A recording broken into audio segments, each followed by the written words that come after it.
Hi everyone, welcome to the channel. So आज का जो वीडियो है एक इन्फॉर्मेटिव वीडियो है and it is about the recent notification जो अभी नोएडा अथॉरिटी से आया है कि अब जो रजिस्ट्री होंगी वो हमारी कारपेट एरिया पे होंगी, सुपर एरिया पे नहीं होगी।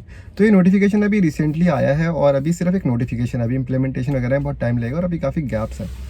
तो अभी इसके बारे में डिस्कस करेंगे कि ये क्या है। थ्योरेटिकली तो आप सबने सुन ही लिया होगा, प्रैक्टिकलिटी पे बात करेंगे कि ये कितना इंप्लीमेंट करेगा, कितना फ़ायदा होगा, कितना नुकसान होगा, किस किस को फ़ायदा होगा। तो ये वीडियो आपको पूरा देखना है, ठीक है। तो हम स्टार्ट करते हैं। सो बेसिकली अब मैं आपको कुछ न्यूज़ क्लिपिंग्स दिखा रहा हूँ जो कि आपने फेसबुक व्हाट्सएप पे पिछले वीक में बहुत ज़्यादा देखी होंगी, जो आपको दिख रही हैं और इनमें आपको बहुत कुछ बताया गया होगा। तो इससे पहले कि हम डिटेल में जाते हैं, मैं आपको थोड़ा समझाना चाहता हूँ कि आपको ये न्यूज़ क्लिपिंग जो दिखाई जा रही है थोड़ी एक्सक्रेट करके दिखाई जा रही है। सो अभी जो नोटिफिकेशन है वो थ्योरेटिकली प्रोस्पेक्ट से सबको समझ में आई है, बट प्रैक्टिकलिटी हमें उसको समझना बहुत ज़रूरी है। वो क्यों ज़रूरी है? क्योंकि इंडिया जैसा देश हमारा कंट्री है, it is full of corruption, ठीक है। और यहाँ पे क्या होता है कि थ्योरेटिकली जो चीज़ें आती है, चाहे वो बिल्स हो, चाहे वो लॉज हो, चाहे वो नोटिफिकेशन हो, वो डिफरेंट होती हैं और जब वो प्रैक्टिकली इंप्लीमेंट होती हैं तो काफ़ी हद तक चीज़ें चेंज हो जाती हैं। फॉर एग्जाम्पल, डीमोनेटाइजेशन जब हमारा आया था तो थ्योरेटिकली उससे हमारा पर्पस था, जो कि लोगों को बेचा गया था दिखा के कि इससे ब्लैक मनी वापस आ जाएगा, इससे ब्लैक मार्केटिंग खत्म हो जाएगी, इससे करप्शन खत्म हो जाएगा, इससे टेररिज्म खत्म हो जाएगा। बट प्रैक्टिकली देखो कितने फ़ायदे हुए, कितने नुकसान हुए, वो तो डिटेल में जाके कोई फ़ायदा नहीं। बट वो सब तो नहीं हुआ जितना उसको बताया गया था, क्योंकि वो प्रैक्टिकली आते आते चीज़ें चेंज हो जाती हैं। सेम इसी नोटिफिकेशन के साथ भी है कि अभी हम थ्योरेटिकली हम सुन रहे हैं और जब प्रैक्टिकलिटी जाएगी तो क्या होगा। तो प्रैक्टिकली अभी किसी को पता नहीं है, बट वो मैं आपको बताने वाला हूँ इस पूरे वीडियो में। आपको सब कुछ समझाने वाला हूँ कि किन बायर्स को फ़ायदा होगा, किन बायर्स को फ़ायदा नहीं होगा, बिल्डर्स को झटका लगेगा, कितना बड़ा झटका लगेगा। तो जैसे कि अब मैं आपको एग्जांपल देता हूँ कि एक न्यूज़ क्लिपिंग में आपको दिखा रहा हूँ जिसमें लिखा हुआ है कि बिल्डर को लगेगा झटका, और फिर उसमें एक पैराग्राफ भी है कि बिल्डर को लगेगा झटका। उसमें 5 लाइनें भी लिखी हैं, लेकिन उन 5 लाइनों को आप अच्छे से पढ़ लीजिए। आपको उस 5 लाइन में एक्सप्लेन नहीं करा जाएगा कि बिल्डर को झटका कैसे लगेगा, कितना बड़ा झटका लगेगा, क्या लगेगा। क्योंकि अगर स्टैम्प ड्यूटी की सीधे सीधे बात करें तो वो तो गवर्नमेंट विभाग में जाती है, तो बिल्डर्स को तो स्टैम्प ड्यूटी का पैसा मिल नहीं रहा। तो यहाँ पे इन्होंने कुछ एक्सप्लेन नहीं करा है कि बिल्डर को झटका किस तरीके से लगेगा, लेकिन वो मैं आपको बताऊँगा, ठीक है। अब पॉइंट क्या है कि हमें प्रैक्टिकली समझना पड़ेगा चीज़ों को। ऐसे इन जो हर साइट ऐसा डाल दे रही है तो वो आपको, अब फिर वो आपको ऐसा क्यों दिखा रहा है। अब इस पर थोड़ा समझते हैं कि जब एक्सक्रेट करके चीज़ें आपको क्यों दिखाई जा रही हैं, जब प्रैक्टिकलिटी में अभी न्यूज़ वालों ने ही खुद रिसर्च नहीं करी, तो why they are showing it as कि बिल्डर्स को बहुत बड़ा झटका लगेगा, वो सड़क पे आ जाएंगे और जो बायर्स है उनके लिए इतना रिजॉइस होगा कि उनके लिए पैसा ही पैसा हो जाएगा। तो डेफिनेटली ये जो लॉ है, जो नोटिफिकेशन है, जब इंप्लीमेंट होगी तो इससे बायर्स को फायदा होगा और बिल्डर्स को फर्क पड़ेगा। कितना पड़ेगा, कैसा पड़ेगा, वो अभी हम समझने वाले हैं इस वीडियो में। तो आपके मन में क्वेश्चन ये आएगा कि ये आपको ऐसे क्लिपिंग्स क्यों दिखाई जा रही है। तो उसके लिए आप छोटा सा एग्जांपल देता हूँ कि न्यूज़ वाले आपको वो दिखाना चाहते हैं जो आप देखना चाहते हो, ठीक है। उससे उनको एडवांटेज होता है। फॉर एग्जांपल अगर छोटा सा समझाता हूँ आपको, तो हमारे देश में 2 चैनल्स हैं, एक रिपब्लिक टीवी है और एक एनडीटीवी है। दोनों बिल्कुल एक्सट्रीम आइडियोलॉजी फॉलो करते हैं। Republic TV pro nationalist, pro government ऐसी चीज़ें दिखाता है, right wing oriented. NDTV government को क्रिटिसाइज करने वाली चीज़ें, लेफ्ट ओरिएंटेड चीज़ें दिखाता है। तो क्या रिपब्लिक टीवी को नहीं पता है? वो कई बार इन चीज़ों के चक्कर में गलत चीज़ें दिखाता है। सेम फॉर एनडीटीवी, को कई बार सही चीज़ें नहीं दिखाता है। तो क्या उनको नहीं पता वो गलत चीज़ दिखा रहा है? उनको सब पता है, लेकिन वो अपने पॉइंट से हट नहीं सकते। अगर रिपब्लिक टीवी गवर्नमेंट को क्रिटिसाइज करना शुरू कर देगा तो उसके व्यूअर्स उसको देखना कम कर देंगे, उसकी व्यूअरशिप कम हो जाएगी। सेम फॉर एनडीटीवी, अगर वो अपने गवर्नमेंट को बहुत ज़्यादा सपोर्ट करने लगेगा, बहुत ऐसी चीज़ बोलने लगेगा, तो उसकी व्यूअरशिप कम हो जाएगी, उसके व्यूअर्स को पसंद नहीं आएगी। तो दोनों को पता है कि उनको अपने व्यूअर्स को क्या दिखाना है और इसी तहत वो अपना एजेंडा और अपनी जो न्यूज़ है उसी तरीके से रिपोर्टिंग होती है।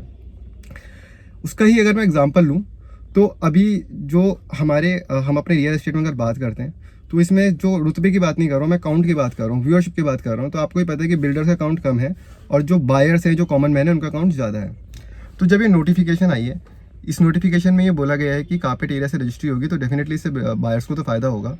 बट इस न्यूज़ को एक्सक्रेट करके इस तरीके से आपको परोसा जा रहा है, इस तरीके से दिखाया जा रहा है ताकि आप खुश हो, क्योंकि उन्हें बिल्डर को खुश नहीं करना, न्यूज़ वालों को न्यूज़ दिखा के उन्हें बायर्स को खुश करना है। जितने ज़्यादा आप खुश होंगे उतने ज़्यादा आप वो न्यूज़ शेयर करोगे, आगे बढ़ोगे, व्यूअरशिप बढ़ेगी। बट मेरा तो ये पर्पस नहीं है। मेरा पर्पस है आपको अवेयरनेस क्रिएट करना, प्रैक्टिकलिटी बताना। क्योंकि अगर मुझे आपको खुश करना हो तो मैं बिल्डर के अगेंस्ट धार धार धार बोलना शुरू कर दूं, आपको बोलूँ आपका फ़ायदा होगा, लेकिन जब प्रैक्टिकलिटी आती है फिर दिल दुखता है अगर आप झूठे चीज़ों में विश्वास कर ले, तो बड़े बड़े सपनों में। तो सेम इस नोटिफिकेशन को भी हम प्रैक्टिकलिटी समझते हैं।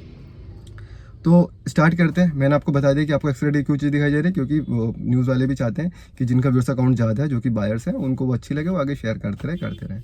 लेकिन इसका मतलब ये नहीं है कि ये नोटिफिकेशन हेल्प नहीं करेगी, बहुत हेल्प करेगी। अब आगे चलते हैं, पहले बात करते हैं नोटिफिकेशन। तो नोटिफिकेशन वन लाइनर तो ये कहती है कि नोएडा में अब जो आपकी रजिस्ट्री होनी चाहिए वो कारपेट एरिया पे नहीं सुपर एरिया पे होनी चाहिए। क्या इसका मतलब है? तो एक लाइन से तो इतना ही समझ आता है। तो अगर एक लाइन से कोई समझने की कोशिश करेगा तो स्टैम्प ड्यूटी और रजिस्ट्री दोनों को ये वैलिड होती है, दोनों ही कम हो जाएंगी अगर कारपेट एरिया पे आप काउंट करोगे, और गवर्नमेंट के एक्सचक्कर में वो जाती है। तो सुन के तो लगता है कि हाँ भाई अच्छी बात है, लेकिन अब हम इसको आगे समझते हैं होता क्या है। तो इस हमारे 3 तरह के एरिया होते हैं, सुपर एरिया होता है, बिल्टअप एरिया होता है और कारपेट एरिया होता है। इस नोटिफिकेशन में सिर्फ सुपर एरिया और कारपेट एरिया की बात हो रही है, तो हम उन्हीं की बात करेंगे। तो हल्का सा बैकग्राउंड समझते हैं कि सुपर एरिया में फ्लैट बेचे क्यों जाते थे। तो रेरा के आने के बाद ऑलरेडी ये ऑर्डर आ चुका है कि कारपेट एरिया पे ही फ्लैट बिकने चाहिए, सुपर एरिया जैसी कोई टर्म नहीं होनी चाहिए। लेकिन अनफॉर्चुनेटली आज की डेट में भी बिल्डर्स जो हैं आपको सुपर एरिया में फ्लैट बेचते हैं। क्यों बेचते हैं वो मैं आपको बताऊंगा। अभी जो नोटिफिकेशन आ गई है इसकी अच्छी चीज़ ये है कि ये उस ऑर्डर को और अच्छे से इंप्लीमेंट करेगी। अब तो जो हमारे बिल्डर्स हैं दे विल बी फोर्स्ड कि उनको सिर्फ कारपेट एरिया पे ही फ्लैट्स बेचने हैं। तो कारपेट एरिया, सुपर एरिया अगर मैं आपको शॉर्ट में बताऊं तो कारपेट एरिया होता है जो कि आपका वॉल्स के अंदर का एरिया होता है। जो अपने फ्लैट प्रैक्टिकली आप यूज़ कर पा रहे हो, वॉल्स के अंदर का एरिया, आपके फ्लैट की वॉल्स के अंदर का एरिया, वो आपका कारपेट एरिया होता है। सुपर एरिया में बहुत चीज़ें ऐड हो जाती है, वरांदा का एरिया, बालकनी का एरिया, आपकी वॉल्स जो स्पेस एरिया वो भी, आपका लिफ्ट, शाफ्ट, कॉमन, पार्क, यानी ये सब सारे एरिया का रेशो लेके आपके फ्लैट के कारपेट एरिया में ऐड कर देते हैं। मोटे मोटे तौर पर बात करूँ तो सुपर एरिया और कारपेट एरिया का रेशो ऐसे बैठता है कि अगर 70% जनरली कारपेट एरिया होता है सुपर एरिया का, और आजकल तो बिल्डर उसको 60 to 50 भी ले जाते हैं। तो अब सुपर एरिया में फ्लैट क्यों बेचे जा रहे थे और उससे बिल्डर को क्या फ़ायदा हो रहा था और बाहर से क्या नुकसान हो रहा था। तो देखो ओवरऑल कॉस्ट तो सेम रहता था, जो चाहे आप कारपेट एरिया में बेचो चाहे सुपर एरिया में बेचो, जो बिल्डर कॉस्ट बेच रहा है, क्योंकि बिल्डर को कॉस्ट सेम पड़ेगा चाहे वो सुपर कारपेट एरिया में बेचे सुपर एरिया में बेचे। लेकिन फिर भी वो सुपर एरिया में क्यों बेचता था, तो उसके लिए एक एग्जाम्पल मान के चलते हैं कि बिल्डर ने एक 2 BHK फ्लैट बेचना है, एरिया की भी बात नहीं कर रहे हैं, उसको एक 2 BHK फ्लैट बेचना है जिसका उसने कॉस्ट मान के चला कि मुझे से 30 लाख रुपीज़ चाहिए। ठीक है, 2 BHK फ्लैट है। ये एग्जांपल थोड़ा ध्यान से समझना क्योंकि एग्जांपल को हम आगे भी यूज़ करते रहेंगे। तो उसने उसका बोला कि इसमें ना 2 एरिया है, सुपर एरिया और कारपेट एरिया। इसका सुपर एरिया हम बोल रहे हैं 1000 स्क्वायर फीट और कारपेट एरिया में बोल रहा हूँ 700 स्क्वायर फीट। बोल नहीं रहा हूँ, है एक्चुअली, क्योंकि 70% हम मान के चल रहे हैं। तो उसको वो चाहे कारपेट एरिया बेचे चाहे सुपर एरिया बेचे, उसने तो अपना प्लान पहले ही कर रखा है कि उसको भाई उस फ्लैट से 30 लाख रुपीज़ चाहिए। तो उसको 30 लाख रुपीज़ चाहिए, तो उसने बोला तो जो उसका एक्चुअल वॉल्स के अंदर का एरिया होगा वो 700 स्क्वायर फीट है। ठीक है, तो कि अब कारपेट एरिया होगा, और सुपर एरिया होगा 1000 स्क्वायर फीट, जिसमें उसने कि एक्स्ट्रा का रेशो भी ऐड कर दिया। तो अब जब वो उसको बेचेगा तो वो आपको बोलेगा कि ये 1000 स्क्वायर फीट का फ्लैट है, ये 30 लाख का फ्लैट है, तो आपको पर स्क्वायर फीट कितने का पड़ेगा। अगर आप 30 लाख को डिवाइड बाई 1000 करते हो तो आपको 3000 पर स्क्वायर फीट पड़ेगा। तो जब वो आपको बेचा जाएगा तो ऐसे बेचेगा कि 3000 पर स्क्वायर फीट के रेट पे आपको 1000 स्क्वायर फीट का फ्लैट मिल रहा है। ठीक है, कितना, 1000 स्क्वायर फीट का 3000 रुपये पर स्क्वायर फीट के। अगर यही फ्लैट उसको कारपेट एरिया में बेचना होता तो उसको अभी भी 30 लाख ही कमाने हैं। तो कारपेट एरिया अगर हम मान के चले तो 30 लाख को उसको 700 से डिवाइड करता, 700 स्क्वायर फीट हमारा कारपेट एरिया है, तो हमारा पर स्क्वायर फीट रेट बैठता 4200 के आसपास पर स्क्वायर फीट। तो अब दोनों को आप सुनो और आप बताना आपको कौन सा अच्छा लग रहा है। ठीक है, फ्लैट सेम ही है, ओवरऑल कॉस्ट भी 30 लाख ही है, बेचने का तरीके को सिर्फ सुनना है कि 1000 स्क्वायर फीट 3000 पर स्क्वायर फीट के हिसाब से 30 लाख में आपको फ्लैट पड़ रहा है। 1000 स्क्वायर फीट 3000 पर स्क्वायर फीट के हिसाब से। एक तो ये ऑफर हो गया।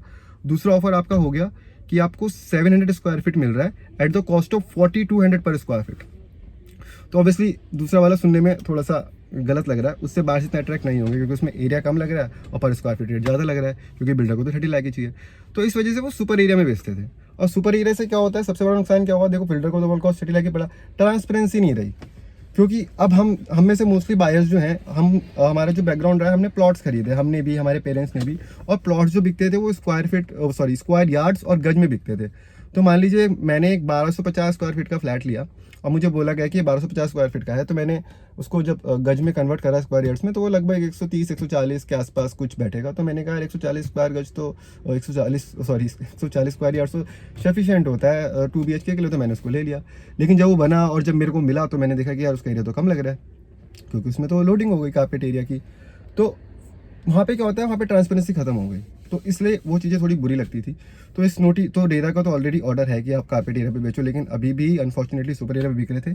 जो नोटिफिकेशन आगे की रजिस्ट्री भी इसी पे होगी, तो इससे बिल्डर्स विल बी फोर्स्ड कि वो सुपर एरिया टर्म्स का यूज़ ना करें। तो ट्रांसपेरेंसी आएगी और हम लोगों को फ़ायदा होगा। क्या फ़ायदा होगा, एक एडवांटेज तो मैंने आपको बताई थी कि ट्रांसपेरेंसी हो जाएगी, हमको वही मिलेगा जो चीज़ हमको चाहिए, ताकि बाद में हमको ऐसा ना लगे कि हमारे साथ कुछ धोखा हुआ है। तो ये मैंने आपको पॉइंट जो बताया, ये बताया कि क्यों अभी तक ऐसा होता था।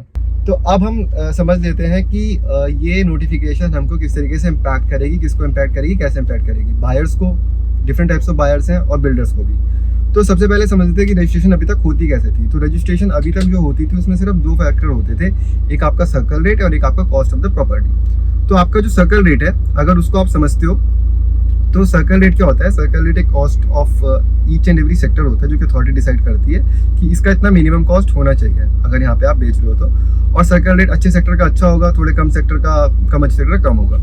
दूसरा होता है कॉस्ट ऑफ प्रॉपर्टी। तो रजिस्ट्रेशन अभी तक ऐसे होता था कि इन दोनों में जो हायर है, सर्कल रेट अगर ज़्यादा है तो उस पर registration and stamp duty calculate होगी, और अगर कॉस्ट ऑफ प्रॉपर्टी ज़्यादा है तो उस पर आपका स्टैम्प ड्यूटी रजिस्ट्रेशन कैलकुलेट होगी।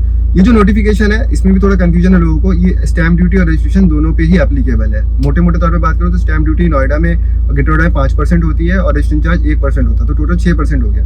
ये 6% या तो आपका सर्कल रेट पे होगा या आपका कॉस्ट ऑफ प्रॉपर्टी पे होगा। सर्कल रेट 99.9% केसेस में आपकी कॉस्ट ऑफ प्रॉपर्टी से कम होता है। तो अभी हम ये मान के चल रहे कि सिर्फ कॉस्ट ऑफ प्रॉपर्टी की बात है तो सही है, ठीक है। तो अब हम देखते हैं कि इसमें बिल्डर्स पे कैसे फर्क पड़ेगा।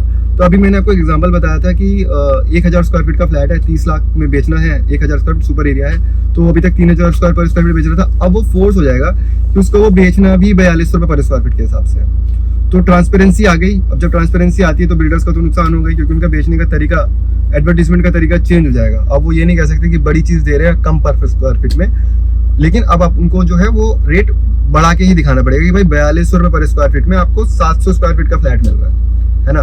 ओवरऑल तो वो अभी भी 30 लाख की बना रहा है उस फ्लैट के, लेकिन अब उसको दिखाने का तरीका चेंज हो गया। तो ये बिजनेस स्ट्रैटेजीज होती हैं, ये एडवर्टीजमेंट्स होते हैं, इससे बिल्डर्स को डेफिनेटली इम्पैक्ट पड़ेगा इनिशियली।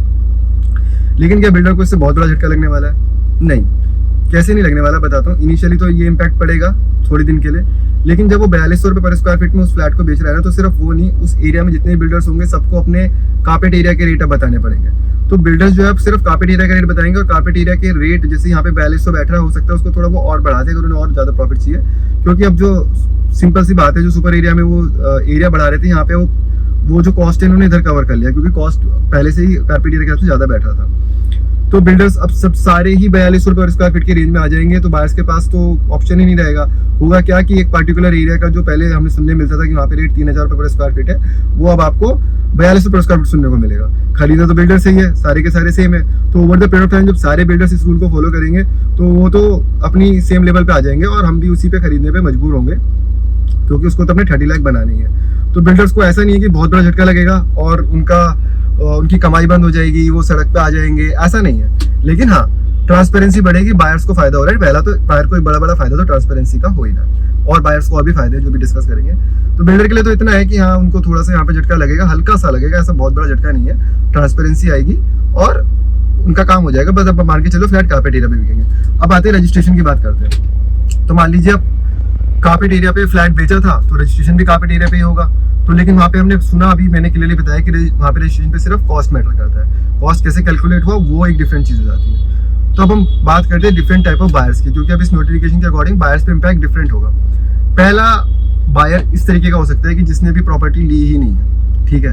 तो जब प्रॉपर्टी ली ही नहीं है तो अभी रजिस्ट्रेशन भी नहीं हुआ है, तो वो जब प्रॉपर्टी अब लेने जाएगा तो उसको प्रॉपर्टी कारपेट एरिया पे मिलेगी, कारपेट एरिया पे मिलेगी। तो एग्जांपल है तो 30 लाख वाली प्रॉपर्टी अभी भी 30 लाख की ही मिलेगी, लेकिन उसको जो रेट बताया गया वो 4200 रुपये पर स्क्वायर फीट है। तो जब वो रजिस्ट्री कराने जाएगा तो उसकी रजिस्ट्री भी कॉस्ट पे ही होगी, कॉस्ट कारपेट एरिया से कैलकुलेट हुआ था जो कि 30 लाख ही था। तो उसको स्टैम्प ड्यूटी और रजिस्ट्रेशन चार्ज भी उसी हिसाब से पड़ेगी। तो उसको तो यहाँ पे कोई फायदा और कोई नुकसान नहीं हो रहा। फायदा सिर्फ उसको मैक्सिमम यही हो रहा है कि उसको ट्रांसपेरेंसी मिली है कि भाई उसने 700 स्क्वायर फीट ही खरीदा और 42 के रेट पे खरीदा, उसने 3000 के रेट पे 1000 स्क्वायर फीट नहीं खरीदा। तो जिस बायर को अभी प्रॉपर्टी खरीदी ही नहीं है, जो अब खरीदे है कारपेट एरिया पे, उसके लिए इस नोटिफिकेशन से कुछ खास फायदा तो नहीं है। अब सेकंड टाइप के हमारे बायर्स आते हैं जिन्होंने कि रेरा के आने से पहले प्रॉपर्टी ले ली थी, लेकिन उन्होंने भी रजिस्ट्रेशन नहीं कराया। इन बायर्स को कॉस्ट वाइज थोड़ा फायदा हो सकता है। कैसे हो सकता है? थोड़ा क्या मतलब जितना भी हो सकता है इन्हीं बायर्स को हो सकता है। तो बेसिकली मान लीजिए आपने रेरा के आने से पहले या रेरा के आने के बाद भी मान लो आपने सुपर एरिया में वो फ्लैट खरीदा था, तो 1000 स्क्वायर फीट वाला ही लिया था, तो आपका फ्लैट का कॉस्ट 30 लाख बैठा था। अब आप जब रजिस्ट्री कराने जाओगे तो वहाँ पे आपका वो बोलेगा कि भाई कॉस्ट पे हो रहा है, लेकिन कॉस्ट तो आपका सर्विस सुपर एरिया पे कैलकुलेट होगा। तो आप कहोगे देखो भाई ये नोटिफिकेशन है और ये नोटिफिकेशन कहती है कारपेट एरिया पे होगी, तो मेरे तो आप कारपेट एरिया पे आप लगाओ, और आपका कारपेट एरिया जो है कम बैठ रहा है तो कार्पेट एरिया कॉस्ट भी कम बैठेगा क्योंकि आप फ्लैट खरीद चुके हो। अब यहाँ पे लेकिन चैलेंज आ जाता है जिन गैप्स की मैं बात कर रहा हूँ। क्या गैप आ जाता है कि इस नोटिफिकेशन ने अभी तक ये क्लियर नहीं करा कि जो फ्लैट सुपर एरिया के कॉस्ट के हिसाब से बिके थे उनका कार्पेट एरिया कैसे कैलकुलेट होगा, कौन कैलकुलेट करेगा, बिल्डर कैलकुलेट करेगा, अथॉरिटी कैलकुलेट करेगा या कोई थर्ड पार्टी कैलकुलेट करेगी। तो पता तो हमको सीधे 70% 60% जो भी लोडिंग होगी वो बिल्डर आपको बता देगा, उसके हिसाब से कार्पेट एरिया कैलकुलेट होगा। तो आपका जो अगर अब आप स्टैम्प ड्यूटी रजिस्ट्रेशन कराते हो जो पहले ले रहे थे तो आपकी कम पड़ जाएगी। लेकिन इसमें बहुत बड़ा चैलेंज ये है कि भाई अभी ये कौन करेगा, ये कौन एग्रीमेंट तो आपका ऑलरेडी बन चुका है, एग्रीमेंट में एक एक्स्ट्रा क्लॉज ऐड होगा कि भाई ये है आपका कार्पेट एरिया का कॉस्ट, जो कि अभी तो एग्रीमेंट में कार्पेट एरिया कॉस्ट अलग से लिखा नहीं है। तो इसके लिए गवर्नमेंट को एक नोटिफिकेशन निकालनी पड़ेगी, एक प्रोसेस सेट करना पड़ेगा जिसमें कि टाइम लगेगा। तो ये तो इसका, लेकिन इसका फायदा अगर हो सकता है तो इसी सेट ऑफ बायर्स को हो सकता है, ठीक है, जिन्होंने फ्लैट खरीदा था सुपर एरिया पे लेकिन अभी तक रजिस्ट्री नहीं कराई है। लेकिन इसमें चैलेंज ये है कि अब इसमें मैंने इतना सारा गैप आपको बता दिया, गैप जब तक फुलफिल होगा तो डिले होगा, टाइम लगेगा। इंडिया जैसी कंट्री में बहुत टाइम लगता है, आपकी रजिस्ट्री डिले होगी। अब इसके बाद एक और सेट ऑफ बायर्स आते हैं जो कि इन्हीं के बिल्कुल भाई बंधु हैं, जिन्होंने की फ्लैट तो सुपर एरिया वगैरह पे लिया था, उनके फ्लैट की रजिस्ट्री नहीं हुई है लेकिन वो रजिस्ट्रेशन और स्टैम्प ड्यूटी दे चुके हैं। अब उनको तो बहुत फायदा नहीं होने वाला, क्योंकि अगर मान लो ऐसी नोटिफिकेशन आ भी गई गवर्नमेंट की तरफ से कि भाई कार्पेट एरिया ऐसे कैलकुलेट होना है और आप कार्पेट एरिया पे इनकी करो, तो लेकिन वो stamp duty registration charge stamp duty already पे कर चुके हैं, तो कोई रिफंड का फंडा नहीं है, कोई रिफंड तो उनको नहीं मिलने वाला। लेकिन उनके पास एक एडवांटेज ये है कि क्योंकि ऑलरेडी उनके लिए कोई खास रिफंड नहीं होने वाला, तो उनकी रजिस्ट्री को इन सब चीज़ का वेट शायद ना करना पड़े कि कैसे गवर्नमेंट का नोटिफिकेशन आएगा, कैसे कार्पेट एरिया कैलकुलेट होगा, कौन कैलकुलेट करेगा, कैसे कॉस्ट आएगा, लेकिन उनको कोई रिफंड वगैरह नहीं मिलने वाला, ठीक है। तो ये हमारा हो गया, मैंने आपको बता दिया कि ये हमारा इस तरीके से हो गया कि आपके ये वाले बायर्स हो गए। अब हो सकता है कि रेरा के आने के बाद कुछ लोगों ने फ्लैट खरीदा कार्पेट एरिया पे, तो उनको देखो उनको कोई फर्क नहीं पड़ने वाला, क्योंकि कार्पेट एरिया पे खरीदा तो टोटल कॉस्ट उनको उसी हिसाब से पड़ा होगा, रजिस्ट्री भी उसी टोटल कॉस्ट पे ही होनी है, सर्कल रेट से वो ज़्यादा ही होगी, तो उन्हें भी कोई फर्क नहीं पड़ेगा। तो जो फर्क पड़ेगा, मैंने आपको ये बीच वाला जो सेट बताया, जिन्होंने की फ्लैट लिया था पहले सुपर एरिया के हिसाब से, अभी उनकी रजिस्ट्री नहीं हुई है और उन्होंने स्टैम्प ड्यूटी और रजिस्ट्रेशन चार्ज भी पे नहीं करा है। उनको एडवांटेज यही हो सकता है कि कार्पेट एरिया पे उनको रजिस्ट्री चार्ज देने पड़ेंगे। डिसएडवांटेज यही कि भाई कार्पेट एरिया के हिसाब से गवर्नमेंट को नोटिफिकेशन दे कि उनके एग्रीमेंट में क्लॉज ऐड होगा, बिल्डर करेगा और कार्पेट एरिया का रेट बताएगा, लोडिंग डिफरेंट करती है builder to builder, project to project, और तब वो होगा, तो डिले ऐड होगा। तो ये मैंने आपको बता दिया कि भाई किन किन बात को किस किस तरीके से इम्पैक्ट पड़ सकता है। अब हम बात कर लेते हैं कंक्लूजन की। सो कंक्लूजन की अगर मैं बात करता हूँ तो क्या इस वाले हमारे जो हमारा ये क्या बोलते हैं नोटिफिकेशन आई है, इससे बायर्स को फायदा होगा, डेफिनेटली फायदा होगा, ट्रांसपेरेंसी आएगी और जितने भी हमको बहकावे दिखावे दिखाए जाते हैं वो सब पे हम नहीं फंसेंगे। सेकंड चीज, ये बायर्स को फर्स्ट डे पे पता रहेगा कि वो क्या खरीद रहा है, उसको कभी भी ये नहीं रहेगा कि यार मैंने तो 134 गज का सपना देखा था लेकिन मिला इतना कम, तो वो सब नहीं रहेगा, ट्रांसपेरेंसी आ जाएगी।